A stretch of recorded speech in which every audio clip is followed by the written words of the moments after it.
Let's roll the clock back to the late 1800s. Lincoln back then wasn't just dust, wheat fields, and ranch land. Just a few blocks from where downtown is today, there used to be something that a lot of people have forgotten about. We had a Chinatown. Hundreds of Chinese immigrants lived here with their kids and friends and neighbors and made a life. Most of them had come out west to build the railroad, the one that cut through the Sierra Nevada mountains that we all enjoy going skiing on every summer or winter. After that, some stayed and they went out and dug ditches for farms and worked in the field, and quite a few of them ended up at Gladding McBean. So that's why kind of part of why they stayed. They were helping make clay pipe. So, after those long days, backbreaking days, they didn't go home to the same parts of town that everybody else did. They went back to Chinatown. And this place was full of life. Cookhouses, herbal shops, little boarding houses like the picture. Let me show you. So anyways, at night there were lanterns glowing and the smell of barbecue and ginger drifted through the air. Right in the middle of it was a guy named Aloy, and Aloy ran a little general store in Chinatown. Nothing fancy. He sold tea, dried fish, rice, tobacco, other odds and ends. And that's actually all part of the record. We know that he existed and that he was there. But more than that, he was the guy that you could go to for just about anything that you needed. Every community has one of them. He spoke just enough English to help his neighbors out when they had a deal to work out, or issues with the American business owners here in town. So farmers would stop in to trade with him. Kids loved hanging out around his place because sometimes he'd hand out little rice paper candies. If anybody ever needed any help, he was usually the first one to step in. And he was, kind of like the glue that, of that community. He was the continuity. Everybody knew him, everybody liked him, and he did something for just about everybody. And then came the fires. Let me let you look. So, it was nothing short of tragic, you guys. It was just awful. It was a hot summer night in the early 1890s, and flames ripped through Chinatown. Some people said it started with a cooking or a lantern tipped over, just like anything. And others whispered that it was set on fire on purpose because of money or prejudice. It's just one of those things in life. We never really will know. But things like that did happen back then, so who knows. But what we do know is that the fire moved fast. Those old wooden shacks just went up like kindling. Whole blocks lit up. Families were running into the street with whatever they could carry. Kids wrapped in blankets, sacks of rice, a cooking pot, a few keepsakes. I mean, they didn't have really time to get anything. It must have been awful.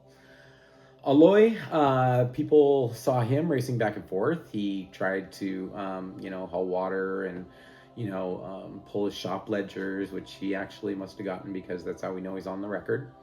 And just pulling all that stuff out of the street. But, the fire was just too strong. He couldn't do anything. So by sunrise, his store, along with nearly every other building in Chinatown, was gone. Nothing but ash and blackened beams.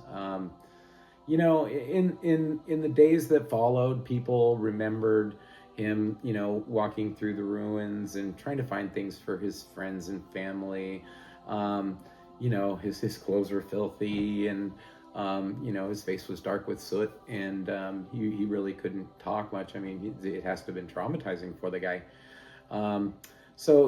He just bent down and started picking up coins and bits of pottery and little things like that. Somehow made it through the flames.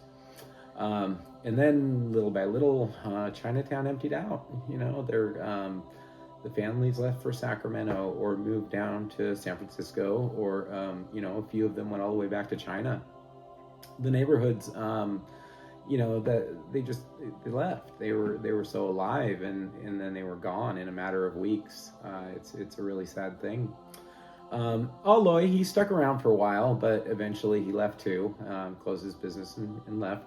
And with him went the heart of Chinatown. So, today there's not much left of it, if anything at all. Maybe a photograph in an archive. I did have some trouble digging everything up, but maybe you'll find a piece of tile or foundation under the dirt. There's really nothing left.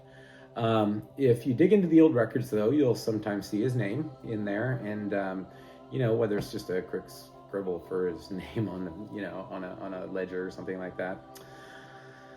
Aloy. It's not enough to remind us that this wasn't just a cluster of old buildings. It was a real community with real people in it. And it was tragic. And maybe, just maybe, if you're walking through Old Town at night, and the breeze is just right, you'll catch a whiff of,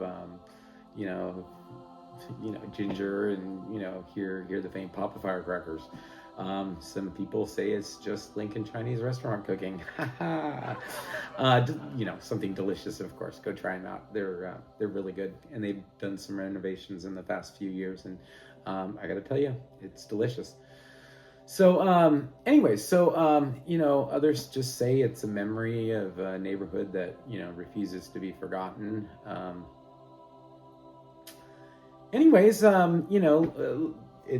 It's part of our past, so we need to know that it happened. Let's give it a quick reality check. Historically, it's true. Lincoln did have a Chinatown in the late 19th century.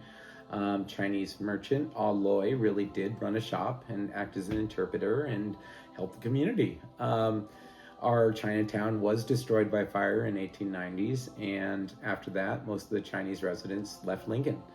Aloy kept his ledgers, the goods that he have, imported items like tea and dried fish. It's all we have left is, some ledgers and some stories and a little bit of ash.